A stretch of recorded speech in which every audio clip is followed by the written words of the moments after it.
അപ്പോൾ ഈ ഒരു പാലത്ത് നിന്നാണ് ആ ഉദ്യോഗസ്ഥന് വെടിയേറ്റ് കിട്ടുക. ഏകദേശം 60 അടി ദൂരത്തുനിന്ന് വീരപ്പൻ ഷൂട്ട് ചെയ്തതാണ് ഈ പാലത്തിൻ്റെ ഈ 2 കൈവരിയാക്കുന്നതിൻ്റെ അടി കൂടെ. അപ്പോൾ ഇതാണ് പാലാർ പാലം. പാലാർ നദിയാണ് ഇതിൻ്റെ താഴ്ഭാഗത്ത് കൂടി പിന്നെ ഒഴുകിക്കൊണ്ടിരിക്കുന്നത്. ഇത് കാവേരി നദിൻ്റെ ഒരു പോഷക നദിയാണ്. അപ്പോൾ വീരപ്പൻ്റെ നാട്ടിലേക്ക് എൻട്രി ചെയ്യാൻ ഇവിടെ ഒരു ചെക്ക് പോസ്റ്റ് ഉണ്ട്.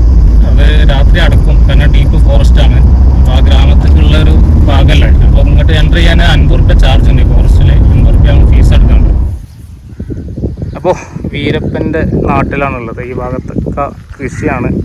ചോളമുണ്ട്. ഇവിടെ വേറെ എന്തോ ഒരു പുല്ലുണ്ട്. ഇത് പശുക്കൾക്ക് തീറ്റയ്ക്ക് വേണ്ടി ഉണ്ടാക്കുന്ന പുല്ലാണ് തോന്നുന്നുണ്ട്. പിന്നെ ആ ഭാഗത്തൊക്കെ ധാരാളം ഹൗസ് ഉണ്ട്. ഇതാണ് പിന്നെ ശ്രീനിവാസൻ എന്ന് പറഞ്ഞാൽ ആ ഉദ്യോഗസ്ഥൻ കെട്ടിക്കൊടുത്ത ക്ഷേത്രം. അപ്പോൾ ഇതാണ് ശ്രീനിവാസൻ എന്ന് പറഞ്ഞ ഉദ്യോഗസ്ഥൻ്റെ പ്രതിമ കേട്ടോ ഈ ഒരു അമ്പലത്തിൽ. അപ്പോൾ നമ്മുടെ ബാക്കിൽ കാണണ്ടേ പ്ലേസൊക്കെ വീരപ്പൻ്റെ സ്ഥലമായിരുന്നു. ഏകദേശം 10 ഏക്കർ സ്ഥലമുണ്ട്. അത് അദ്ദേഹത്തിൻ്റെ ബന്ധുക്കാർ പിന്നീട് വാടകയ്ക്ക് കൊടുത്തതാണ്. വാടകയ്ക്ക് മീൻസ് കൃഷി ചെയ്യാൻ വേണ്ടി പാട്ടത്തിന് കൊടുക്കൂലേ, അങ്ങനെ കൊടുത്തതാണ്. അപ്പോൾ അവർക്ക് വേണ്ടി നിർമ്മിച്ച് കൊടുത്ത വീടാണിത്. ഇതാ വീരപ്പൻ്റെ ആ ഒരു വീടിന് മുന്നിൽ വണ്ടിയിലാണ് ഇപ്പോൾ ഉള്ളത്. അപ്പോൾ നമ്മൾ ഈ മുന്നിലുള്ള റോഡാണ് ഓപ്പോസിറ്റ് റോഡ്. ആ റോഡിൽ ഏകദേശം കുറേ ഉള്ളിലേക്ക് പോയിട്ടാണ് ഗോപാലകൃഷ്ണൻ എന്ന ആൾ 22 ആൾക്കാരെയും കുഴിബോംബിട്ട് വീരപ്പൻ കൊന്നത്. ഇക്ബാലാണ്. അപ്പോൾ നമ്മള് പിന്നെ വീരപ്പൻ്റെ നാട്ടിലുള്ള യാത്രയിലാണ്. കഴിഞ്ഞ എപ്പിസോഡ് കാണാത്തവരെ അത് കാണണം. അപ്പോൾ അതിന്റെ കാര്യങ്ങൾ മനസ്സിലാവുള്ളൂ നമ്മൾ ഏതൊരു കൂട്ടിലാണ് വന്നതെന്നൊക്കെ. ഇപ്പോൾ MM ഹിൽസ് ചുരം ഇറങ്ങുകയാണ്. നമ്മൾ പാലാർ ഭാഗത്തേക്കാണ് പോകുന്നത്, പാലാർ മേട്ടൂർ ഭാഗത്തേക്ക്. അപ്പോൾ ഈ പാലാറ് പാലം എത്തുന്ന കുറച്ച് മുന്നായിട്ട് ഇടത്തോട്ട് പോയിട്ട് ഗോപിനത്തം എന്നൊരു ഗ്രാമത്തിലാണ് വീരപ്പൻ ജനിച്ചു വളർന്നത്. അപ്പോൾ ആ ഒരു ഗ്രാമത്തിന്റെ വിശേഷങ്ങൾ കാണാനാണ് ഇപ്പോൾ പോകുന്നത്. അപ്പോൾ നമ്മളോടൊപ്പം ഞങ്ങൾ വണ്ടിയിലുള്ളത്. അപ്പോൾ നൗഷാദ്, അഫ്സിണ്ട്, പിന്നെ ബാബുണ്ട്, എല്ലാവരും ഉണ്ട്. അപ്പോൾ ഇവരോടൊപ്പം ഞാൻ Muhammad Iqbal. Welcome to X Safari. ബാക്കി കാഴ്ച പോകുമ്പോൾ കാണാം. നല്ല മഴ പെയ്യുന്നുണ്ട്. ഓക്കെ.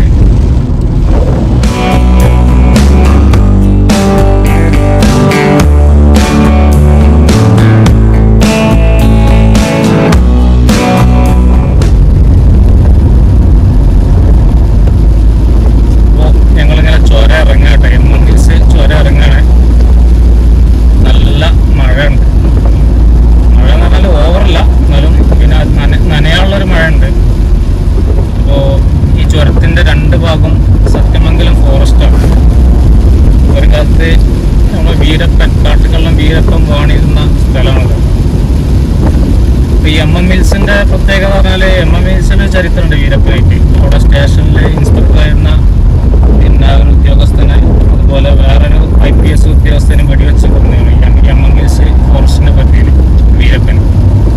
അപ്പോൾ ആ ഭാഗം കഴിഞ്ഞ് മാതേശ്വരി ടെമ്പിളിൻ്റെ ഭാഗം കഴിഞ്ഞ് ഇപ്പോൾ നമ്മൾ പിന്നെ പാലാറ് ചെക്ക് പോസ്റ്റിൻ്റെ അവിടെ എത്താറായിട്ടുണ്ട്. അങ്ങനെ ചോര ഇറങ്ങുകയാണ്.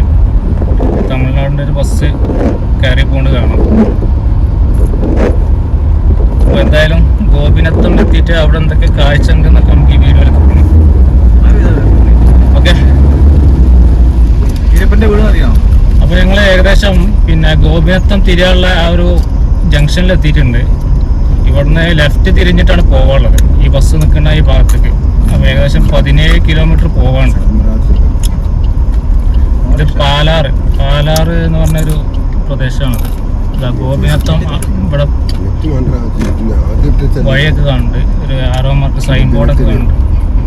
അപ്പം ഈ ഫോറസ്റ്റിലുള്ള കൂടി ഒരു 17 കിലോമീറ്റർ നമുക്ക് പോയാലാണ് ഗോപിനത്തം എത്താറുള്ളത്. വീരപ്പൻ്റെ നാട്ടിലേക്കാണ് ഈ പോകുന്നത് കേട്ടോ. ഒരുപാട് ചരിത്രങ്ങളുള്ളൊരു മേഖലയാണിത്. റോഡ് അത്ര ക്ലിയറുള്ള റോഡല്ല. അതെ. അപ്പം ഈ ഭാഗത്തേക്ക് ആരെങ്കിലും വരാൻ ഉദ്ദേശിക്കുന്നുണ്ടെങ്കിൽ പിന്നെ ഭക്ഷണമൊക്കെ എന്തെങ്കിലും കയ്യിൽ വെച്ചുകൊണ്ട്. പിന്നെ ഫുള്ള് ഫോറസ്റ്റ് ആണ്. ഹോട്ടൽ കടകളൊന്നും കാണാൻ കിട്ടില്ല. ഇപ്പം നമുക്ക് ഒരു പക്ഷേ മേട്ടൂരൊക്കെ എത്തിയിട്ട് നല്ല കടകൾ കിട്ടും. പിന്നെ വീരപ്പൻ്റെ നാട്ടിലേക്ക് പോയിട്ട് വീരപ്പൻ്റെ ഒരു വീരപ്പനെ പിടിക്കാനൊരു ഉദ്യോഗസ്ഥൻ്റെ ശ്രീനിവാസൻ അദ്ദേഹം പണി കഴിപ്പിച്ച ഒരു ക്ഷേത്രം, അതുപോലെ വീരപ്പൻ താമസിച്ച ഒരു വീട്, ഇതൊക്കെയാണ് അവിടെ കാര്യമായിട്ട് കാണാനുള്ളത്. പിന്നെ കുറേ കൃഷി മേഖലയാണ്. നമ്മൾ ഈ പോകുന്ന വഴിയിൽ കണ്ട പോലുള്ള കൃഷി മേഖലയാണ് ആ ഭാഗത്തൊക്കെ ഉള്ളത്.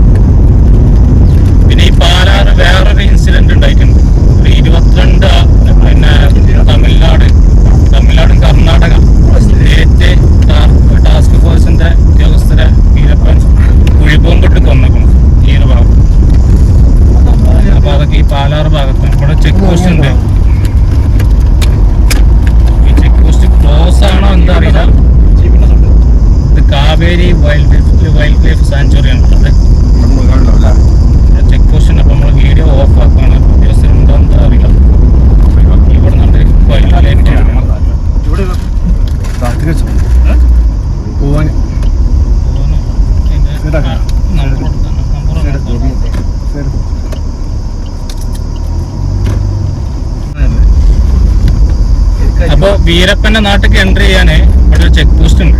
അത് രാത്രി അടക്കും, കാരണം ഡീപ്പ് ഫോറസ്റ്റ് ആണ്. ആ ഗ്രാമത്തിലുള്ള ഒരു ഭാഗമല്ല. അപ്പൊ ഇങ്ങോട്ട് എൻട്രി ചെയ്യാൻ 50 രൂപ ചാർജ് ഉണ്ട്. ഫോറസ്റ്റില് 50 രൂപ ഫീസ് എടുക്കുന്നുണ്ട്. അപ്പൊ അതൊക്കെ അടച്ച് പിന്നെ നമ്മള് മുന്നോട്ട് പോവാണ്. നല്ല ഫോറസ്റ്റ് ആണ്. ഒരു വണ്ടിക്ക് പോകാനുള്ള ഒരു വീതിയാണ് ഈ വഴിക്കുള്ളത്.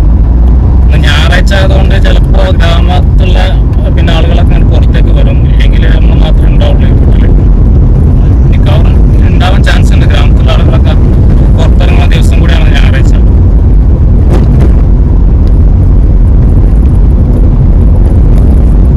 അപ്പൊ ഒരു ആളും മനുഷ്യനും ഇല്ലാത്തൊരു ഫോറസ്റ്റ് ആണ്. കുറെ ആണ്ട് പോയിട്ട് നമുക്ക് ഇതിന്റെ നടുക്കിലൊരു വില്ലേജ് കാണും. അതാണ് നമ്മൾ വീരപ്പൻ ജനിച്ചു വളർന്ന നാട്.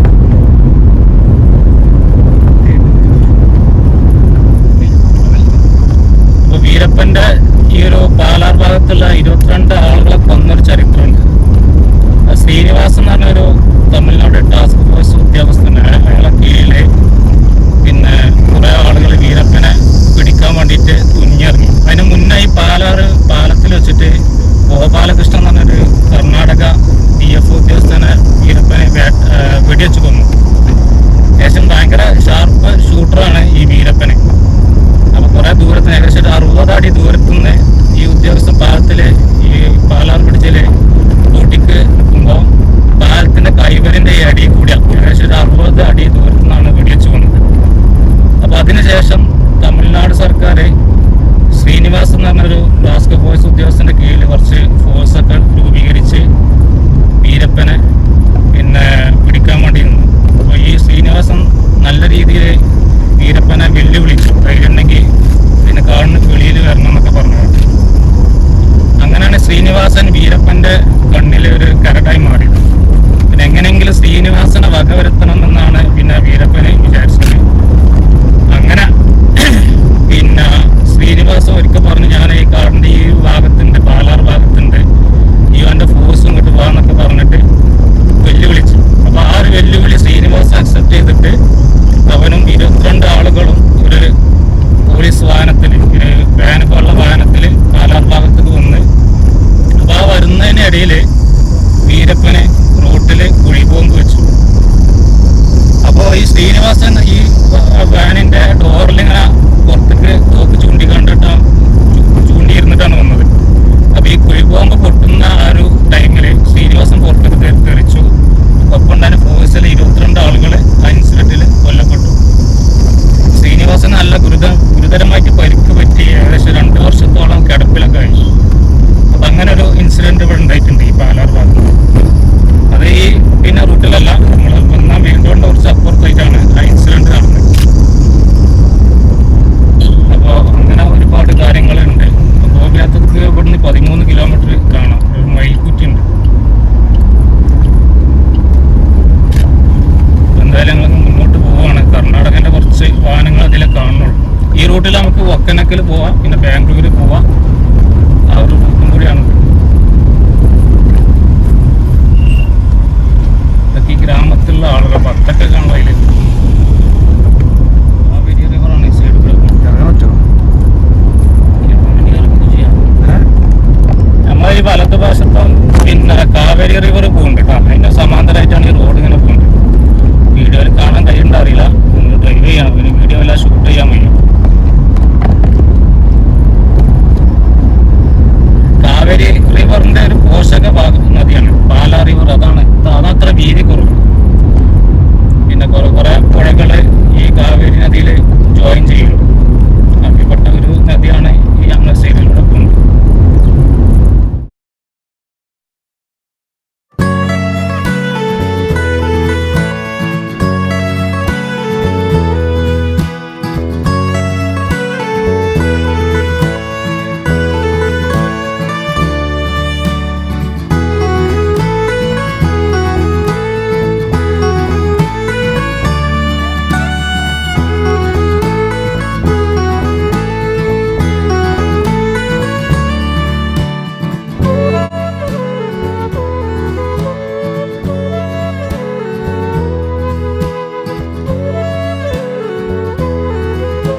പുറത്തേക്ക് വരുന്നുണ്ട്.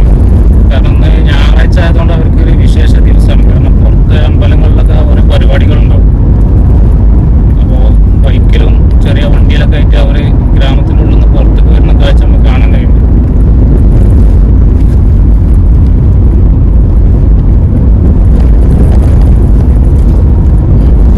പക്ഷെ വീരപ്പന്റെ ചരിത്രത്തില് ഏറ്റവും മോശപ്പെട്ട ഒരു കൊലപാതകം എന്ന് പറഞ്ഞാൽ ശ്രീനിവാസന്റെ കൊലപാതകമാണ്. ശ്രീനിവാസനെയാണ് പിന്നെ വീരപ്പൻ അവസാനമായിട്ട് കൊന്നത്. വളരെ മൃഗീയായിട്ടാണ് അയാളെ കൊന്നത്. കാരണം വീരപ്പന്റെ പെങ്ങള് പിന്നെ ശ്രീനിവാസൻ എന്ന് പറഞ്ഞ ആളെ ക്ലിനിക്കില് ജോലി ചെയ്തിരുന്നു. ഈ ശ്രീനിവാസൻ DF ഉദ്യോഗസ്ഥനെ വീരപ്പന്റെ കൂട്ടാളികളെയും വീരപ്പനെയൊക്കെ ജീവിതത്തിലേക്ക് തിരിച്ചു കൊണ്ടുവരാനുള്ള ഒരു മനസ്സുള്ള ഒരാളായിരുന്നു. നല്ലൊരു മനസ്സുള്ള ആളായിരുന്നു.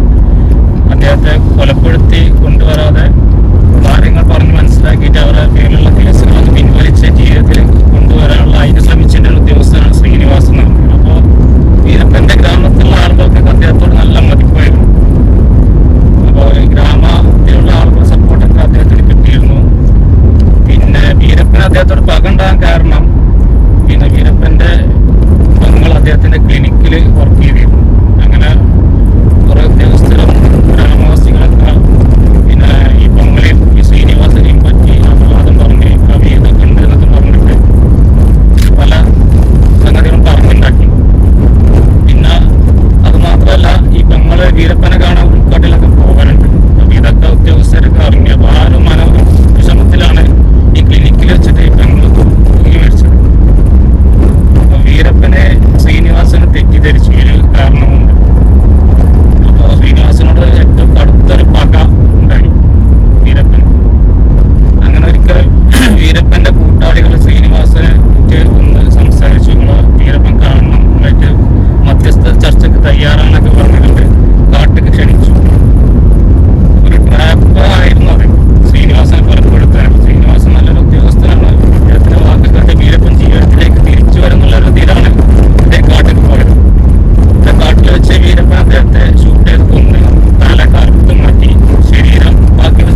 ഇതോ പിന്നെ എത്ര ഇങ്ങനെ ടൈമിംഗ് 6 AM to 9 ഈവനിങ് 3:30 മുതൽ 6:30 വരെ.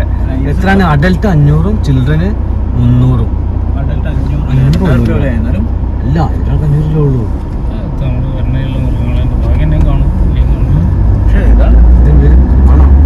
ഇത് ഒഫീഷ്യൽ അല്ലേ? ഒഫീഷ്യൽ ആകുമ്പോൾ അടിപൊളിയാവും.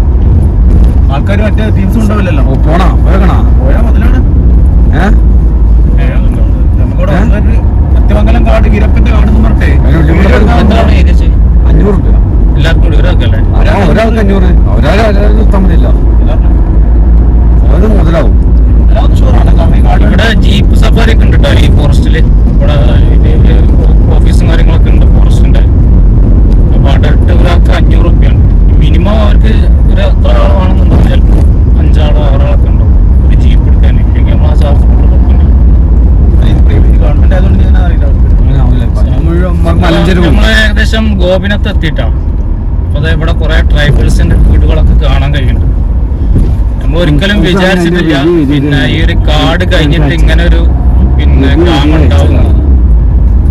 അപ്പൊ ഈ കാടിന്റെ നടുക്കിൽ ഈ ഒരു ഗ്രാമം മാത്രമേ ഉള്ളൂ കേട്ടോ, ഗോപിനത്തം. അപ്പൊ ഇവിടെ കുറെ വീടുകൾ, ബസ്, വാഹനങ്ങള്, ഇങ്ങനെയുള്ള സെറ്റപ്പുകളൊക്കെ ഇവിടെ ഉണ്ട്.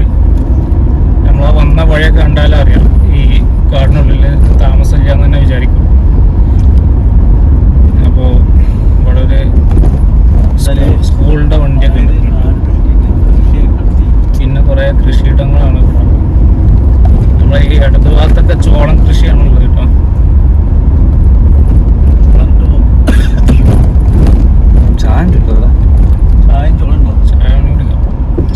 ചായ ഗോപിനത്തം ഹന്നൂർ താലൂക്കിലാണ് ഈ ഗോപിനത്ത് കേട്ടോ. കർണാടകയാണ്. ഇവിടുന്ന് പാലം കടന്നാൽ നമുക്ക് തമിഴ്നാട്. ഇവിടെ ഞങ്ങള് ഒന്ന് നിർത്തുകയാണ് കാരണം നല്ല ഫോട്ടോസും കാര്യങ്ങളൊക്കെ കിട്ടും. അപ്പോൾ ഗോപിനത്തം ഗ്രാമത്തിലേക്ക് നമ്മൾ എൻട്രി ആയിട്ടാ. ഇവിടെ ഒരുപാട് വീടുകളുണ്ട് കേട്ടോ ഈ ഗോപിനത്തം. വീരപ്പന്റെ കാലത്ത് അത്ര വീടുകളൊന്നുമില്ല, പിന്നീട് കുടിയേറി വന്ന ആളുകളായിരിക്കും ഇവിടെ ഉള്ളത്. ഇവിടെ ഒരു ക്ഷേത്രമൊക്കെ കാണാം.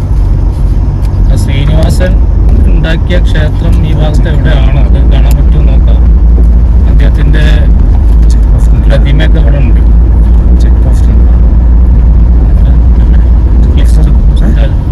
ബാരിക്കേഡ് ഇവിടെ അങ്കണവാടി അങ്ങനെ കുറച്ച് കടകളൊക്കെ കാണുന്നു. ഇത്രയും ഫോറസ്റ്റിന്റെ ഉള്ളില് ഒരു സെറ്റപ്പ് ആരെങ്കിലും വിശ്വസിക്കുമോ?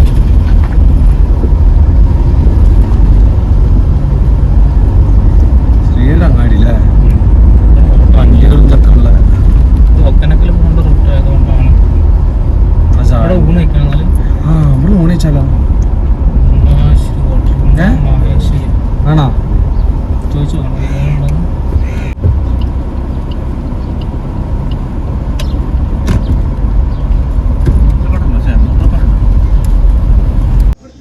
അപ്പോൾ ഞങ്ങൾ ഗോപിനത്തം എന്ന് പറഞ്ഞ ഗ്രാമത്തിൽ എത്തിയിട്ടുണ്ട്. ഇവിടുന്ന് ഫുഡ് കഴിക്കുകയാണ്. ഇവിടെ ഒരു പിന്നെ ഹോട്ടലുണ്ട്. അപ്പോൾ അവിടുന്ന് ഫുഡ് കഴിച്ചിട്ട് ബാക്കി കാഴ്ച കാണാം. അപ്പോൾ വീരപ്പൻ്റെ നാട്ടിലാണുള്ളത്. ഈ ഭാഗത്തൊക്കെ കൃഷിയാണ്. ചോളമുണ്ട്. ഇവിടെ വേറെ എന്തോ ഒരു പുല്ലുണ്ട്. ഇത് പശുക്കൾക്ക് തീറ്റയ്ക്ക് വേണ്ടി ഉണ്ടാക്കുന്ന പുല്ലാണ് തോന്നുന്നുണ്ടോ. പിന്നെ ആ ഭാഗത്തൊക്കെ ധാരാളം ഹൗസ് ഉണ്ട്.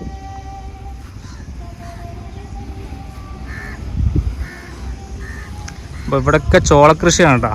വീരപ്പൻ്റെ നാട്ടിലുള്ള ഗോപിനത്തം. അപ്പോൾ ഒരു വീടിൻ്റെ സൈഡിലേക്ക് ഇങ്ങനെ വന്നതാണ് മൂത്രമൊഴിക്കാൻ. അപ്പോൾ ഫുള്ള് ചോളക്കൃഷി. ഇതൊക്കെ കാലികൾക്ക് തീറ്റ കൊടുക്കാൻ വേണ്ടിയുള്ള പുല്ല് കൃഷി ചെയ്തുണ്ടാക്കുകയാണ്. അപ്പോൾ ആ ഭാഗത്ത് നമുക്ക് നല്ല മലകൾ കാണാം. അതേപോലെ പിന്നെ കുറേ വീടുകൾ കാണാം.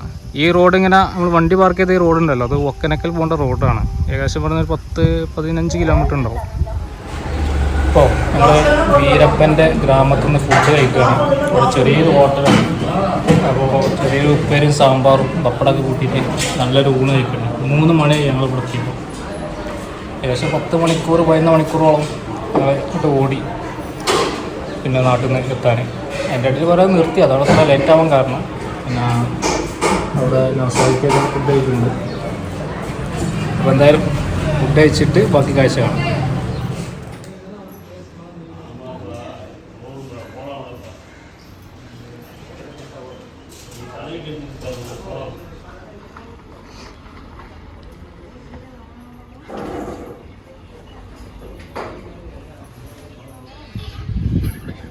അപ്പോൾ ഇതാണ് ഗോപിനത്തം അങ്ങാടി കേട്ടോ. അപ്പോൾ ഞങ്ങൾ ഇവിടുന്ന് ഫുഡൊക്കെ കഴിച്ച് ഇനി ശ്രീനിവാസൻ ആ ഒരു ഉദ്യോഗസ്ഥ അദ്ദേഹത്തിൻ്റെ പേരിലുള്ളൊരു ക്ഷേത്രമുണ്ട്, അത് കാണാൻ വേണ്ടിയിട്ട് പോവുകയാണ്.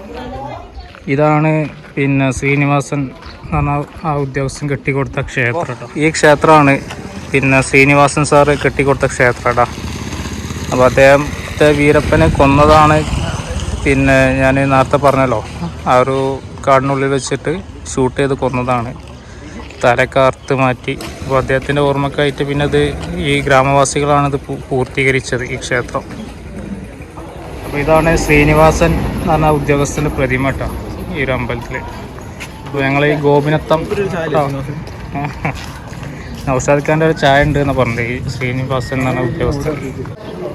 അപ്പോൾ ഇതൊക്കെയാണ് വീരപ്പൻ്റെ വില്ലേജിനുള്ള കാഴ്ചകൾ കേട്ടോ. അത്യാവശ്യം ഒരു വലിപ്പമുള്ളൊരു ചെറിയൊരു അങ്ങാടിയാണ്. അപ്പോൾ വീരപ്പൻ താമസിച്ച വീട് നമ്മൾ വന്ന വഴിയിലാണ് സ്കൂളിൻ്റെ അടുത്ത് എന്ന് പറഞ്ഞത്. അപ്പം ഞാൻ അങ്ങോട്ട് പോയി നോക്കട്ടെ. അത് ശരിക്കും അദ്ദേഹത്തിൻ്റെ വീടല്ല, അദ്ദേഹം വാടകയ്ക്ക് കൊടുത്തൊരു വീടാണ് കേട്ടോ. അദ്ദേഹം ജനിച്ചു വളർന്നതൊക്കെ ഈ ഗ്രാമത്തിലാണ്, പക്ഷേ വീടൊന്നും ഇപ്പോൾ ഇല്ല എന്നാണ് അറിയാൻ കഴിഞ്ഞത്. അപ്പോൾ ഞങ്ങളെ പിന്നെ ഗോപിനത്തത്തു നിന്ന് തിരിക്കുകയാണ്. അപ്പം ഇനി വീരപ്പൻ്റെ ഹൗസ് ഉണ്ട് പോണ റൂട്ടിൽ, നമ്മൾ കുറച്ച് മുന്നേക്ക് പോയാൽ മതി. ഇവിടെ ഒരു സ്കൂളുണ്ട്, അതിൻ്റെ അടുത്താണ്. അപ്പോൾ അതും കൂടി കണ്ടിട്ടാണ് പോവാം. ഏകദേശം 3:30 മണിയായി. ഞങ്ങൾ ഏകദേശം ഒരു 10-11 മണിക്കൂർ ഓടിയിട്ടാണ് ഇവിടെ എത്തിയത്. അപ്പോൾ കഴിഞ്ഞ വീഡിയോ കാണാത്തപ്പോൾ അതൊക്കെ കാണണം.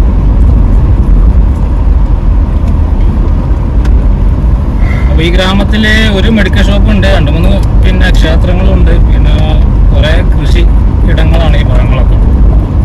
അത്യാവശ്യം വീടുകളൊക്കെ ഉണ്ട് ഇവിടെ. പിന്നെ ഒക്കനക്കൽക്ക് പോകേണ്ട ഒരു റൂട്ടാണിത്. പിന്നെ ഒക്കനക്കൽ കുട്ടവഞ്ചിൻ്റെ പരിപാടിയൊക്കെ ആ സൈഡിലാണ്, വീട്ടൊരു വഴി പോകണം, അത് കാണാൻ കഴിയുള്ളൂ. അപ്പോൾ പിന്നെ വീരപ്പൻ്റെ വീടും കാര്യങ്ങളൊക്കെ ഇവിടെ നമ്മളൊരു അണ്ണനോട് ചോദിച്ച് മനസ്സിലാക്കിയിട്ടാണ്. അപ്പോൾ അദ്ദേഹം പറഞ്ഞത് ഇവിടെ റോഡ് സൈഡിലുള്ള 1-2 വീടുകളുണ്ട്, അത് അദ്ദേഹത്തിൻ്റെ 10 ഏക്കർ കൃഷിയിടുണ്ട്. അപ്പോൾ അത് പാട്ടത്തിന് കൊടുത്ത ആളുകളുണ്ട്, അവർക്ക് വേണ്ടി കെട്ടിക്കൊടുത്ത വീടാണ്. അദ്ദേഹത്തിൻ്റെ വീടൊക്കെ സർക്കാർ ഇടിച്ച് നിരത്തിയിട്ടുണ്ട്. അപ്പോൾ അത് ഇവിടെ ഒരു പാലുണ്ട്, അത് കഴിഞ്ഞിട്ട് ഉള്ളിലേക്ക് പോയിട്ടാണ് വീരപ്പൻ്റെ ഒരു കിണറും കാര്യങ്ങളൊക്കെ കാണാം. അപ്പോൾ ആ ഒരു ഭാഗമാണ് വീരപ്പൻ്റെ സ്ഥലം. അപ്പോൾ ഞങ്ങൾ ഗോപിനത്തം ടൗണിൽ നിന്ന് കുറച്ച് വന്ന് ഇവിടെ ഒരു government upgrade higher primary സ്കൂളാട്ടോ Gopinatham, അന്നൂർ താലൂക്ക്. പിന്നെ CH നഗർ എന്ന് പറഞ്ഞാൽ ചാമരാജ് നഗർ ഡിസ്ട്രിക്റ്റാണിത്. അപ്പോൾ ഇവിടെ നല്ല അടിപൊളി ഒരു സ്കൂളുണ്ട്, വീരപ്പൻ്റെ നാട്ടിലെ സ്കൂളാണ്. അവിടെ ഒരു കട ഉണ്ടല്ലോ, ആ കടയിലെ ചേട്ടനാണ് നമുക്ക് വീരപ്പൻ്റെ ഡീറ്റെയിലൊക്കെ പറഞ്ഞു തന്നത്. അപ്പോൾ ഈ റോഡ് സൈഡിലുള്ള 2 വീട് പിന്നെ വീരപ്പൻ്റെ കുടുംബാംഗങ്ങൾ പിന്നെ ഇവിടെ 10 ഏക്കർ സ്ഥലം ഉണ്ടായിരുന്നു അവർക്ക്, അത് പാട്ടത്തിന് കൊടുത്താണ് കൃഷിയൊക്കെ ഉണ്ടാക്കുന്നത്. അപ്പോൾ അവർക്ക് ആ കൃഷി ചെയ്യുന്ന ആൾക്കാർക്ക് വേണ്ടി നിർമ്മിച്ചു കൊടുത്തതാണ് ആ 2 വീട്. പിന്നെ വീരപ്പൻ്റെ ശരിക്ക് വീടുകളൊക്കെ കർണാടക സർക്കാർ ഇടിച്ച് നിരത്തി. അതിവിടെ പോകുമ്പോൾ ചെറിയൊരു പാലുണ്ട്, കഴിഞ്ഞിട്ട് ഉള്ളിലേക്ക് പോയിട്ട് ആണ് ആ ഒരു സ്ഥലമുള്ളത്. അപ്പോൾ അവിടെ പോകുമ്പോൾ കിണറും കാര്യങ്ങളും വീടിൻ്റെ അവശിഷ്ടങ്ങളൊക്കെ കാണാം, കുറേ മുള്ളുമരങ്ങളൊക്കെ വലുതായിക്കണമെന്നാണ് ഈ അണ്ണൻ പറഞ്ഞത് കേട്ടോ. അപ്പോൾ പോകുമ്പോൾ സമയം ഉണ്ടെങ്കിൽ അതും കൂടി കാണാം. അപ്പോൾ ഓക്കെ, അപ്പോൾ നമ്മുടെ ബാക്കിൽ കാണണ്ടേ പ്ലേസൊക്കെ വീരപ്പൻ്റെ സ്ഥലമായിരുന്നു. ഏകദേശം 10 ഏക്കർ സ്ഥലമുണ്ട്. അത് അദ്ദേഹത്തിൻ്റെ ബന്ധുക്കാർ പിന്നീട് വാടകയ്ക്ക് കൊടുത്തതാണ്. വാടകയ്ക്ക് മീൻസ് കൃഷി ചെയ്യാൻ വേണ്ടി പാട്ടത്തിന് കൊടുക്കൂലേ, അങ്ങനെ കൊടുത്തതാണ്. അപ്പോൾ അവർക്ക് വേണ്ടി നിർമ്മിച്ച് കൊടുത്ത വീടാണിത്. അപ്പോൾ ഇതിലിപ്പോൾ ആൾ താമസമൊന്നുമില്ല, 2 വണ്ടിയൊക്കെ എടുക്കുന്നുണ്ട്. പിന്നെ അയ്യപ്പൻ്റെ വീടാണ് പിന്നെ ഇതും. അപ്പോൾ ഇതിൻ്റെ ബാക്കിലുള്ള ഈ ഒരു സ്ഥലമൊക്കെ ഉണ്ടല്ലോ, ഏകദേശം 10 ഏക്കറോളം സ്ഥലമുണ്ട്. ഇതിലിപ്പോൾ ചോളകൃഷിയൊക്കെ ഉണ്ട്, വേറെ ആൾക്കാർക്ക് ലീസിന് കൊടുത്തതാണ്. അപ്പോൾ അവരാണ് പിന്നെ ഇപ്പോൾ ഈ ഷെഡൊക്കെ ഉപയോഗിക്കുന്നുണ്ട്. അപ്പോൾ വീരപ്പൻ്റെ വീടുണ്ടായിരുന്ന കുറച്ച് മുന്നിലാണ്. അപ്പോൾ അതിൻ്റെ കാഴ്ച നമുക്ക് കാണാൻ പറ്റുമോ നോക്കാം, കുറച്ച് ഉള്ളിലേക്ക് പോയിട്ടാണ്. ഏകദേശം ചെറിയ മഴ പെയ്യുന്നുണ്ട്. അപ്പോൾ അങ്ങനെ ജസ്റ്റ് ഞങ്ങൾ ഇതിൻ്റെ ഉള്ളിലൊന്ന് കയറിയതാണ്.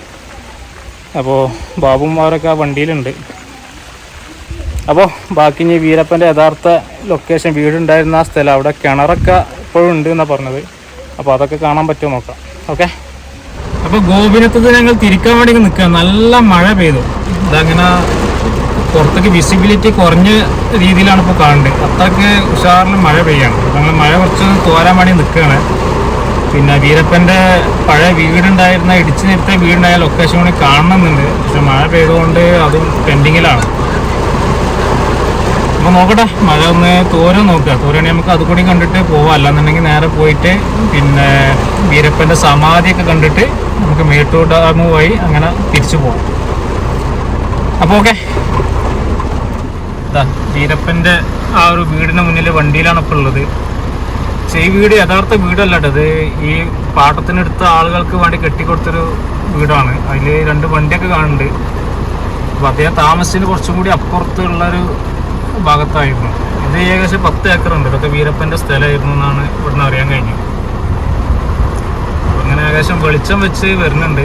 അപ്പോൾ പിന്നെ നല്ല മഴ ഇങ്ങനെ പെയ്തുകൊണ്ട് നല്ല തണുപ്പുണ്ട്. അപ്പോൾ എന്തായാലും കാഴ്ച കാണാം. അപ്പോൾ ഞങ്ങൾ വീരപ്പൻ്റെ നാട്ടിൽ നിന്ന് പിന്നെ തിരിക്കാൻ വേണ്ടി നിന്നപ്പോൾ നല്ല മഴയും പെയ്തു. നല്ലൊരു മഴവില്ല് അതും കിട്ടിയിട്ടാ, നല്ല അടിപൊളിയായിട്ട് മഴവില്ല്.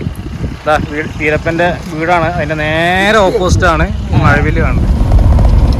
അപ്പോൾ വീരപ്പൻ്റെ യഥാർത്ഥ വീട് കുറച്ച് ഈ ഫോറസ്റ്റിൻ്റെ ഉള്ളിലാട്ടോ. ഇവിടെ വണ്ടി ഇടാൻ പറ്റുമെന്ന് അറിയില്ല.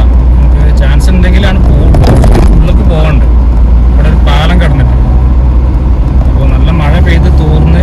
പക്ഷെ ഇവിടെ ഫോറസ്റ്റുകാർ കണ്ടാൽ പ്രശ്നമാണ്, ചിലപ്പോൾ ഉള്ളത് പോകും.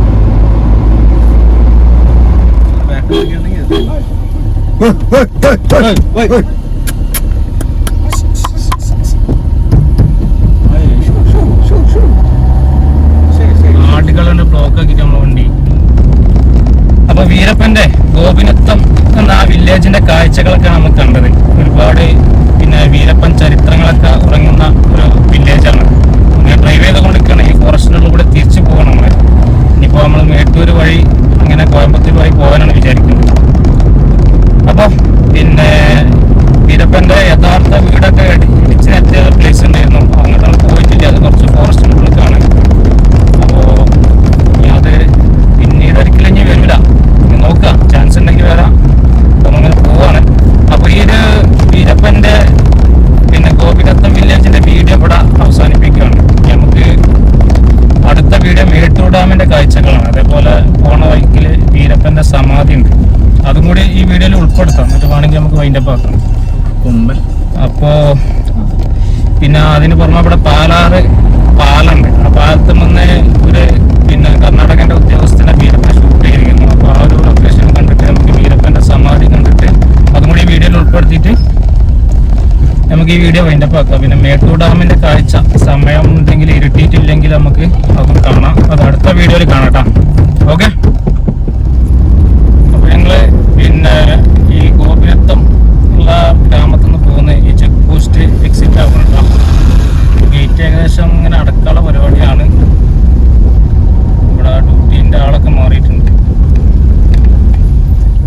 അപ്പോൾ നമ്മളെ ഈ മുന്നിലുള്ള റോഡാണ് ഓപ്പോസിറ്റ് റോഡ്.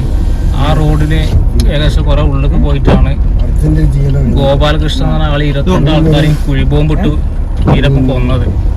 ഇപ്പൊ ഇങ്ങനെ പോയാൽ ഇനി നമുക്ക് തമിഴ്നാട് എത്തും. ഇവിടെ ഒരു പാലമുണ്ട്, ആ പാലം കടന്നാൽ തമിഴ്നാട് എത്തും. അപ്പൊ ആ പാലത്തിൽ നിന്ന് ഒരു ഉദ്യോഗസ്ഥനും കൂടി വീരപ്പൻ പിടിച്ചു കൊന്നുണ്ട്. അതും കൂടി നമുക്ക് കാണാം. ഏകദേശം 60 അടി ദൂരത്തു നിന്നാണ് വീരപ്പൻ പിടിച്ചത്.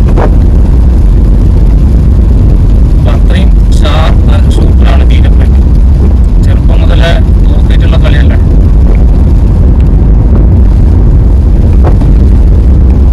അവിടെ ചെക്ക് പോസ്റ്റാണ്. ഈ ഒരു ചെക്ക് പോസ്റ്റിന്റെ ആ മറി തമിഴ്നാടാണ്, ഈ പുറം പിന്നെ കർണാടകയാണ്. ഈ പാലത്തു നിന്നാണ് കർണാടകന്റെ ഒരു ഉദ്യോഗസ്ഥനെ വീരപ്പന് വെടിച്ചു കൊന്നത്.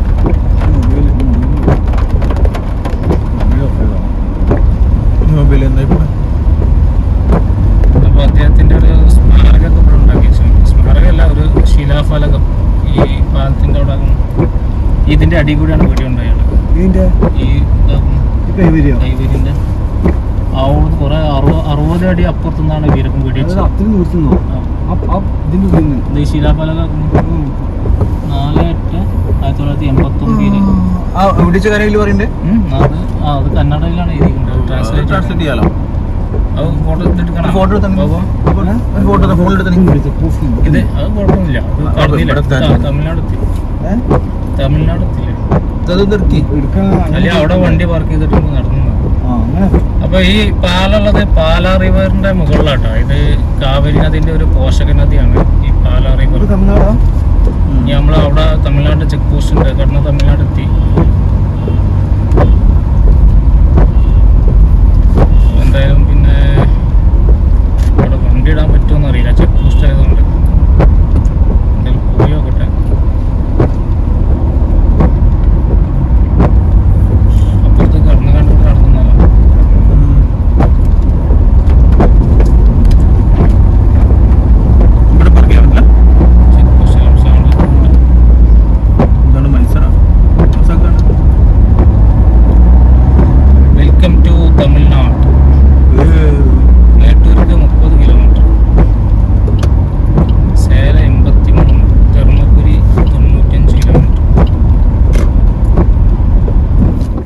അപ്പോൾ ഇതാണ് പാലാർ പാലം. പാലാർ നദിയാണ് ഇതിൻ്റെ താഴ്ഭാഗത്ത് കൂടി പിന്നെ ഒഴുകിക്കൊണ്ടിരിക്കുന്നത്. ഇത് കാവേരി നദീൻ്റെ ഒരു പോഷക നദിയാണ്. കുറേ കന്നുകാലികൾ ഈ പാലത്തിലൂടെ ഇങ്ങനെ പോകുന്നുണ്ട്. പിന്നെ ആ കാണുന്നത് കർണാടക സ്റ്റേറ്റാണ്, അതിൻ്റെ ചെക്ക് പോസ്റ്റാണ്. പുഴൻ്റെ ഈ ഭാഗം തമിഴ്നാട് ചെക്ക് പോസ്റ്റുമാണ്, തമിഴ്നാട് സ്റ്റേറ്റ്.